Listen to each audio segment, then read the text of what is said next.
Fake Facebook account create ಆಗಿತ್ತು. Create ಆಗಿಬಿಟ್ಟು ನನ್ನ ಗೆಳೆಯರಿಗೆ ಮತ್ತು ಇತರೆ ಅಧಿಕಾರಿಗಳಿಗೆ, ಅದರಲ್ಲೂ ವಿಶೇಷವಾಗಿ ನಮ್ಮ ಬೆಳಗಾಂ ಜಿಲ್ಲಾ ಎಸ್ ಪಿದು ಏನು ಫೇಸ್ಬುಕ್ ಅಕೌಂಟ್ ಇದೆ ಅದರಲ್ಲಿರ್ತಕ್ಕಂಥ ಫಾಲೋವರ್ಸಿಗೆ ಎಲ್ರಿಗೂ ಕೂಡ ಅವನು ಫ್ರೆಂಡ್ ರಿಕ್ವೆಸ್ಟ್ ಕಳಿಸಿ ಫೇಕ್ ಅಕೌಂಟ್ ಕ್ರಿಯೇಟ್ ಮಾಡಿದವನು. ತದನಂತರ ಅವರೆಲ್ಲ ಫ್ರೆಂಡ್ಸ್ ಆದಮೇಲೆ ಒಂದು ದಿವಸ ಇವತ್ತು ನನ್ನ ಬರ್ತ್ಡೇ ಅಂತ ಹೇಳಿ ಸ್ವಯಂ ಪೋಸ್ಟ್ ಮಾಡಿಕೊಂಡು ಯಾವಾಗ ಜನರು ಅವರಿಗೆ ಪರ್ಸ್ನಲ್ಲಾಗಿ ಫೇಸ್ಬುಕ್ಕಲ್ಲಿ ಬರ್ತ್ಡೇಗೆ ವಿಶಸ್ ಕಳ್ಸೋಕ್ಕೆ ಶುರು ಮಾಡಿದ್ರು, ಆ ರೀತಿ ಪರ್ಸ್ನಲ್ಲಾಗಿ ಯಾರು ವಿಶಸ್ಸನ್ನು ಕಳಿಸಿದ್ರು ಆ ವ್ಯಕ್ತಿಗಳಿಗೆ ಟಾರ್ಗೆಟ್ ಮಾಡಿಕೊಂಡು ಈ ಫೇಕ್ ಅಕೌಂಟ್ ಕ್ರಿಯೇಟ್ ಮಾಡೋಂಥ ವ್ಯಕ್ತಿ ನನ್ನ ಗೆಳೆಯ ಒಬ್ಬ CRPF ಅಲ್ಲಿ ಆಫೀಸರ್ ಇದ್ದಾನೆ ಬೆಂಗಳೂರಲ್ಲಿ. ಅವನು ಇತ್ತೀಚೆಗೆ ಬೆಂಗಳೂರಿಂದ ಹೊರಗಡೆ ಟ್ರಾನ್ಸ್ಫರ್ ಆಗಿದ್ದಾನೆ.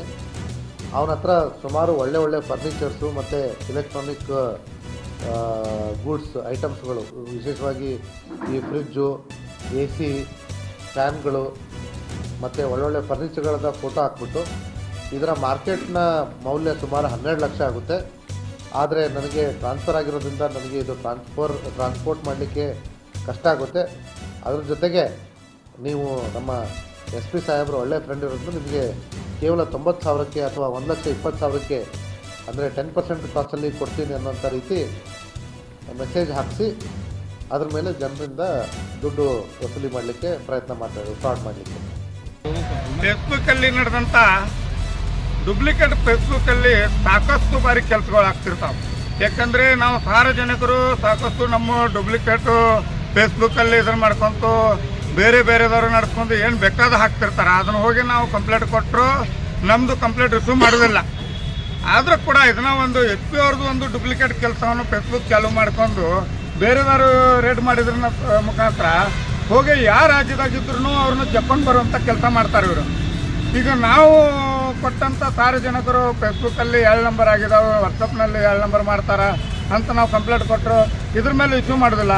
ಯಾಕೆ ನಮ್ಮ ಬೆಳಗಾವಿಯಾಗೆ ಪೊಲೀಸ್ ಅಧಿಕಾರಿಗಳಿಗೆ ಬೆಲೆ ಇಲ್ವಾ?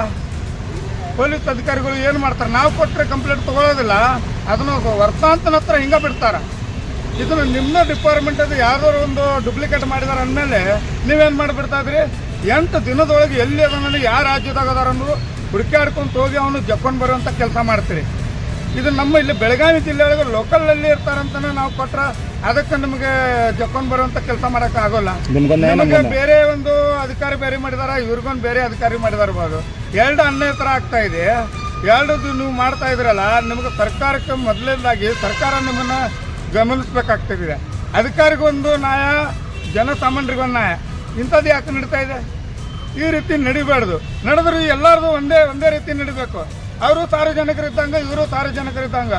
ಅಂದ್ರೆ ಇವ್ರ ಡಿಪಾರ್ಟ್ಮೆಂಟ್ ಅಂದ್ರೆ ಇವ್ರಿಗೆ ಬೆಲೆ ಐತಿ, ಸಾರ್ವಜನಿಕರಿಗೆ ಬೆಲೆ ಇಲ್ಲವ. ಹಂಗಾರೆ ಈ ರೀತಿ ಆಗಬಾರ್ದು ಅನ್ನೋದು ನಾನು ಸರ್ಕಾರಕ್ಕೆ ಎಚ್ಚರಿಕೆಯನ್ನು ಕೊಡ್ತಾ ಇದ್ದೀನಿ.